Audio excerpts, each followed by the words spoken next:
శ్రీ గణేశ శారదా గురుభ్యో నమః.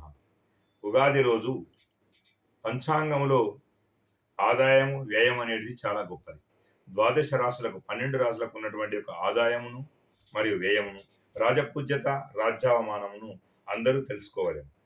ఉగాది రోజు చెప్పే పంచాంగంలో జ్యోతిష్యం ప్రకారం ఆదాయము వ్యయం అనగా ప్రతి ఒక్కరు కూడా ఆదాయం అంటే శుభ కార్యక్రమాలు చేయడం లేదా కార్యక్రమాలలో పాల్గొనడం మరియు ప్రారంభం చేయడం, కావలసిన సమయాన్ని సూచిస్తుండడము. మరి ఇది సాధారణంగా సూర్యుడు అనుగ్రహించేది, చంద్రుడు అనుగ్రహించే ఫలితం కాబట్టి దీన్ని ఆదాయం అంటారు. మరి వ్యయం అనగా వ్యయానికి అనగా కృషికి సంబంధించినటువంటి యొక్క సమయాన్ని సూచిస్తుంది. తరచుగా శారీరక శ్రమ ఏర్పడడం, తర్వాత పనికి అనువైనటువంటి యొక్క కాలాలను సూచిస్తుంది. ఇది వ్యయం అంటారు. మరి రాజపూజ్యత అనగా రాజపూజ్యం అనగా వేడుకలలో పాల్గొనడం, ముఖ్యమైనటువంటి యొక్క సమావేశాలలో ఉండడం, నిర్ణయాలు తీసుకోవడం, మంచి రాజకీయ కార్యక్రమాలలో పాల్గొనడం, ఇటువంటిది రాజపూజ్యత అంటారు.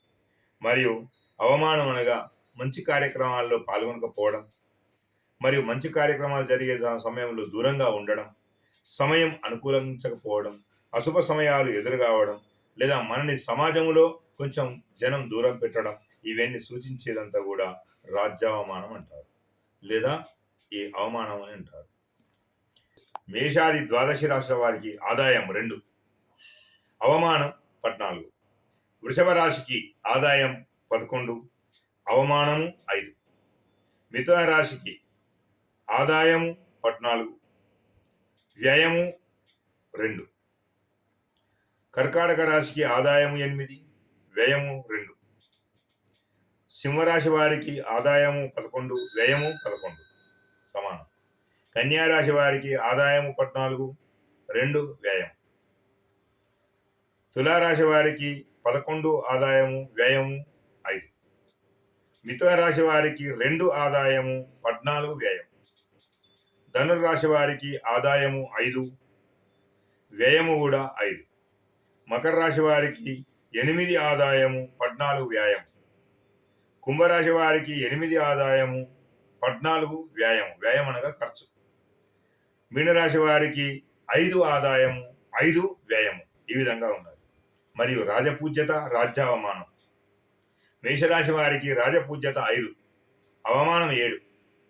వృషభ రాశి వారికి 1 రాజపూజ్యత, అవమానం 3.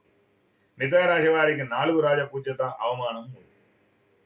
కర్కాటక రాశి వారికి 7 రాజపూజ్యత, 3 అవమానం.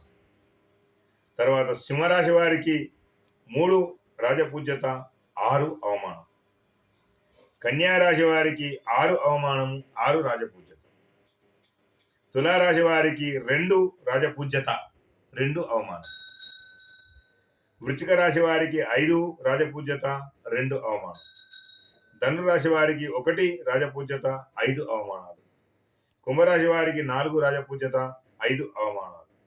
కుంభరాశి వారికి మీనరాశి వారికి 3 రాజపూజ్యత, 1 అవమానం.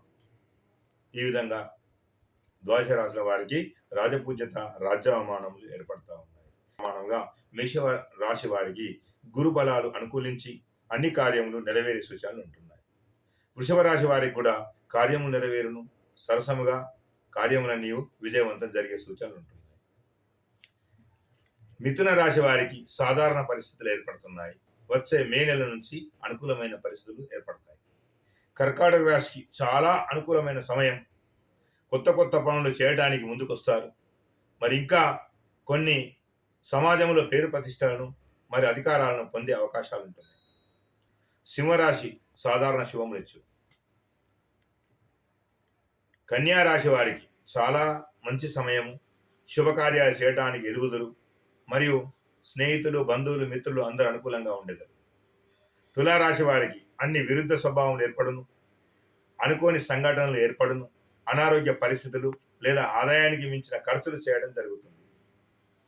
వృశ్చిక రాశి సమయం అనుకూలంగా ఉంది, కార్యానుకూలత జరుగుతుంది. తోబుట్టువులు మరియు కుటుంబ సభ్యులు అందరూ అర్థం చేసుకొని వ్యవహరించేటువంటి సమయాలు ఏర్పడతాయి. ధనుస్సు రాశి వారికి సాధారణ ఫలితాలు ఉన్నాయి. మున్ముందు మంచి జరిగే శుభ సూచనలు ఏర్పడతాయి. మకర రాశి చాలా ఉత్తమమైన సమయం ఇప్పుడు. గురువు అనుకూలించుతుంది.